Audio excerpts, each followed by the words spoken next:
भारत के इतिहास में कई साम्राज्य आए और गए, लेकिन मौर्य साम्राज्य अपनी विशिष्टता और प्रभाव के लिए अद्वितीय है। यह साम्राज्य चंद्रगुप्त मौर्य द्वारा स्थापित हुआ, जिसने भारत के विभिन्न हिस्सों को एकत्रित करके एक विशाल साम्राज्य की नींव रखी। इसे अखंड भारत का प्रतीक भी माना जाता है, जिसका अर्थ है अखंडता या अविभाजित भारत। यह विचार न केवल एक भौगोलिक एकता का प्रतीक है, बल्कि विभिन्न संस्कृतियों, भाषाओं और धर्मों के बीच एक सामंजस्य की भावना को भी दर्शाता है।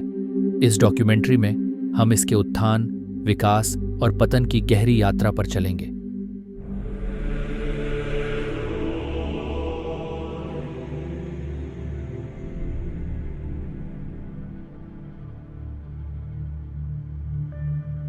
मौर्य साम्राज्य की कहानी की शुरुआत 322 ईसा पूर्व में होती है, जब चंद्रगुप्त मौर्य ने नंद वंश के खिलाफ विद्रोह किया। चाणक्य, जो एक कुशल राजनीति और अर्थशास्त्रज्ञ थे, ने चंद्रगुप्त को न केवल समर्थन दिया, बल्कि उन्हें साम्राज्य के विस्तार की रणनीतियों के बारे में भी मार्गदर्शन किया। इस प्रकार चंद्रगुप्त ने मगध को अपने अधीन किया और नंद वंश का अंत किया। इसके बाद चंद्रगुप्त ने अपने साम्राज्य का विस्तार किया और उत्तर भारत के अधिकांश हिस्सों को अपने नियंत्रण में लिया। चंद्रगुप्त मौर्य की मृत्यु के बाद उनके पुत्र बिंदुसार ने 297 ईसा पूर्व में साम्राज्य की बागडोर संभाली। बिंदुसार का शासनकाल न केवल साम्राज्य की स्थिरता का प्रतीक था, बल्कि यह विस्तार और सांस्कृतिक समृद्धि का भी युग था।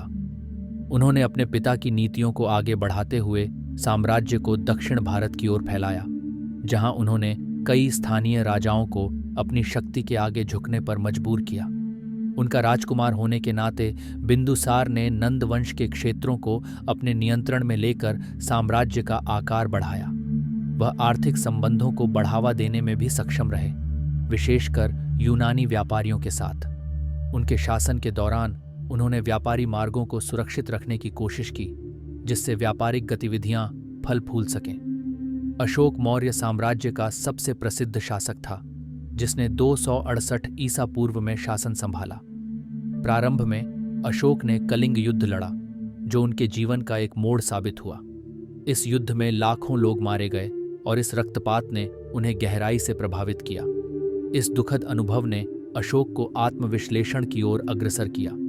उन्होंने बौद्ध धर्म को अपनाया, जो अहिंसा, सहिष्णुता और करुणा का प्रचार करता है। इसके बाद अशोक ने अपने साम्राज्य में धार्मिक सहिष्णुता को बढ़ावा दिया। अशोक ने धम्मा के सिद्धांत को अपनाया, जिसका अर्थ है धर्म का पालन करना। उन्होंने अपने आदेशों को पत्थरों पर खुदवाया, जिसमें समाज के कल्याण के लिए विभिन्न नीतियां शामिल थीं। उन्होंने सार्वजनिक स्वास्थ्य, शिक्षा और पर्यावरण संरक्षण पर जोर दिया।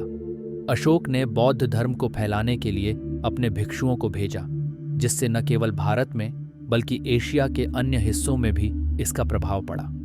उन्होंने वास्को के माध्यम से बौद्ध धर्म का प्रचार किया और विभिन्न स्थानों पर स्तूपों का निर्माण कराया। अशोक का युग धार्मिक सहिष्णुता, सामाजिक कल्याण और सांस्कृतिक समृद्धि का एक सुनहरा युग माना जाता है। उनके शासनकाल में साम्राज्य ने अद्वितीय विकास किया, जिसने भारतीय उपमहाद्वीप पर गहरी छाप छोड़ी। मौर्य साम्राज्य ने कला और संस्कृति के क्षेत्र में अद्वितीय योगदान दिया। अशोक के समय में बौद्ध कला और स्थापत्य का विकास हुआ। अजंता और एलोरा की गुफाएं इस समय की महानता को दर्शाती हैं। ये गुफाएं केवल धार्मिक स्थलों के रूप में नहीं, बल्कि कला के अद्भुत नमूनों के रूप में भी जानी जाती हैं। इसमें बौद्ध कथाएं, जैसे जातक कथाएं, अद्वितीय शैली में चित्रित की गई हैं। अशोक की मृत्यु के बाद मौर्य साम्राज्य के शासक प्रभावशाली नहीं रहे। आंतरिक विद्रोह, राजनीतिक संघर्ष और विभिन्न प्रांतों की स्वायत्तता ने साम्राज्य की नींव को कमजोर किया।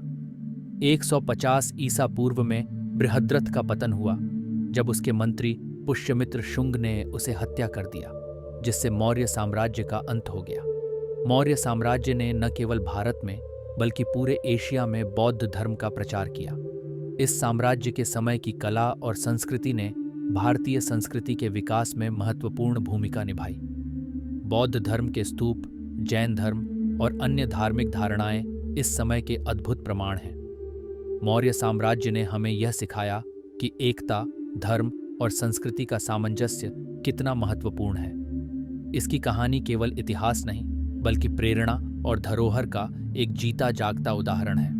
आज हम जब इस महान साम्राज्य के बारे में सोचते हैं, तो हमें यह याद रखना चाहिए कि इसका प्रभाव आज भी हमारे समाज में मौजूद है।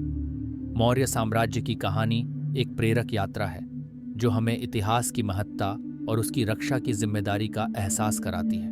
आइए, हम सभी मिलकर इस धरोहर को संजोएं और इसे आने वाली पीढ़ियों के लिए सुरक्षित रखें।